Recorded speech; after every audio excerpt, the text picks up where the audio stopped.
Hello mummies and daddies. I hope you're all doing well and welcome back and welcome to Metropole School. Every week for new parents, this information is there just to say that every week I will record a video which will be shared with you at the end of the week just to talk a little bit about what's happening and what's coming up in the coming weeks. So the first reminder really is on we've got the 1st of September. We have our FS students starting in our Forest School, so all the best to all of you there. I know there'll be lots of tears and that'll just be your mummies and daddies. Let them go. They will be absolutely fine on the first days and they'll do really, really well in that. Our team are experts when it comes to this and they will really enjoy themselves. Some reminders in terms of the curriculum evenings. I did mention it to new parents during their actual introduction workshops, but the curriculum evening in Forest School, I believe it's on the 9th of September. We have our Values School, which is on the 11th of September. So your Forest School is FS to Year 2, Values is Year 3 to Year 6, and then we have our Active and Future School curriculum evenings, which will take place on the 16th of September. Every week you will have access to our newsletter, and in that will be the details for where to go and what time it will actually be. I would highly recommend every single parent to attend these. I want to see high attendance. The reason why is because in these we will discuss the technical aspects of the curriculum, what is required for each particular year group in each subject. I can answer your questions, how you gain access to it. And in the past, what I've noticed is the parents that have lots of questions later in the future are the ones that don't attend these curriculum evenings and these sessions, and it's so important you understand this. Even in the upper years, in GCSEs and A-levels, it's important you know what exam boards your children are taking, what revision they need to do at home, what expectations you should have of them. We think they're big boys and girls and they can do it independently, but we have a duty of care to them as well, and it's so important you understand what they're actually learning and how they're learning. A reminder, we have the 5th of September, which is a public holiday on the occasion of the Prophet Muhammad, peace be upon him's birthday. So that will be actually a public holiday on that particular day. More details will come out when we get that. Additionally, some other points I want to perhaps mention in terms of expectations. The first one is in terms of behavior expectations. We have to ensure we are disciplined, consistent and firm with ourselves as staff members, parents, yourself as our partners, and our young people in our students. Those behavior expectations have to be set and we all have to get that message across. First of all, uniform. Absolutely vital and critical that students are wearing the correct uniform and they're wearing it correctly with a sense of pride.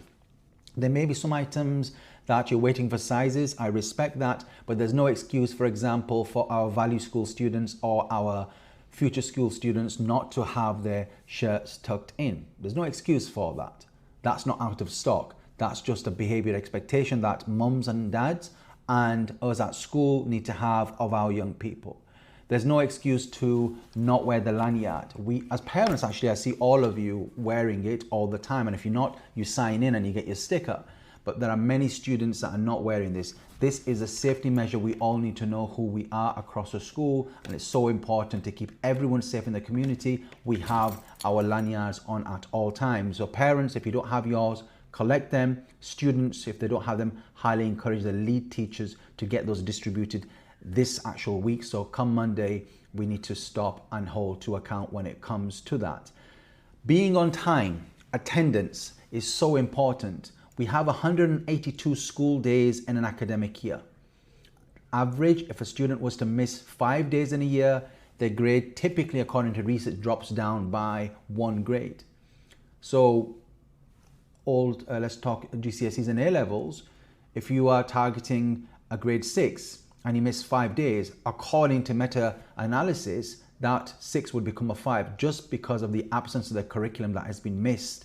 It's so important that every single child comes to school all the time and on time.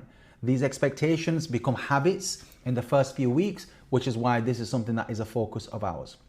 The other part is we did a lot of research in the last academic year, and this research is available in a report on our school website about mobile phones, and we went with a hybrid model.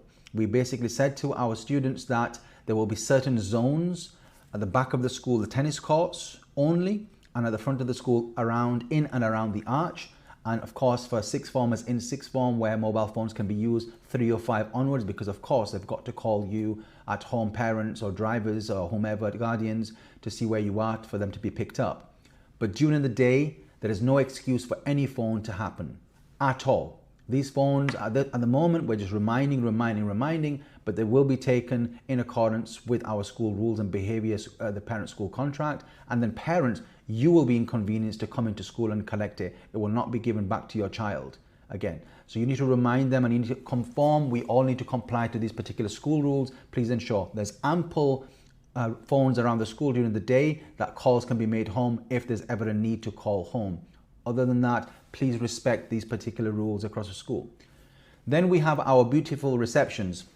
We have our forest school reception, our value school reception, and our future school reception. These are for you to have a sense of identity and somewhere to go if you have any queries as parents or students want to in terms of their respective schools, as opposed to the main reception, which is where everyone used to go previously.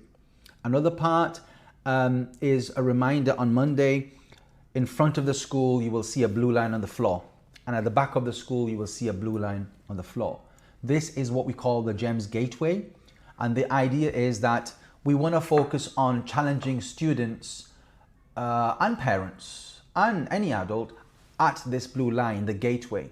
We want to focus on doing it there and addressing those things there, so that when we're beyond that line, everything is positive. We don't need to go in corridors to correct uniform. We don't need to ask students to stop using their mobile phones or lanyards, or parents if they're not wearing your IDs. We're going to stop at this blue line, address and challenge and understand and advise on this blue line before we cross over this particular gateway, within which we just focus on the positives as opposed to the challenges. So please, let's be disciplined, let's be consistent, let's work together as partners, as a community, to reinforce these expectations in the first few weeks of school so that these routines are set.